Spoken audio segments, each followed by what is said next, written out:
যারা tension free life lead করতে চায়, দুশ্চিন্তা মুক্ত সুস্থ সুন্দর জীবন চায়, তাদের উচিত বেশি বেশি দরুদ শরীফ পড়া।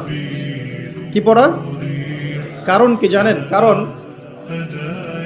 যখন আল্লাহর কোনো বান্দা মুহাম্মদ সাল্লাল্লাহু আলাইহি ওয়াসাল্লামের উম্মত, মুসলিম মুমিন ব্যক্তি, সে যখন নবী সাল্লাল্লাহু আলাইহি ওয়াসাল্লামের প্রতি দরুদ এবং সালাম পেশ করে, তখন এই দরুদ এবং সালামগুলো সংগ্রহ করার জন্য আল্লাহ রাব্বুল আলামিনের স্পেশাল কিছু ফেরেশতা আছেন। কি আছেন?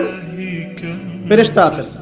এই মালায়েকা বা সম্মানিত ফেরেশতাগণ সেই দরুদগুলোকে সংগ্রহ করে, সালামগুলোকে সংগ্রহ করে নবী সাল্লাল্লাহু আলাইহি ওয়াসাল্লামের রওজা বা কবরে পৌঁছে দেন এবং নবী সাল্লাল্লাহু আলাইহি ওয়াসাল্লাম এর উত্তর দিয়ে থাকেন। তো সালামের অর্থ কি? আসসালামু আলাইকুম অর্থ কি? আপনার উপর বা আপনাদের উপরে শান্তি বর্ষিত হোক। যখন আপনি বলছেন ওয়া আলাইকুমুস সালাম, এর অর্থ কি? আপনার উপরেও শান্তি বর্ষিত হোক। তো নবী সাল্লাল্লাহু আলাইহি ওয়াসাল্লাম যখন কোনো ব্যক্তির সালামের জবাবে সালামের উত্তর দিবেন, তখন সেই ব্যক্তির জীবনে শান্তি আসবে না? তার দোয়া পাওয়া গেল না?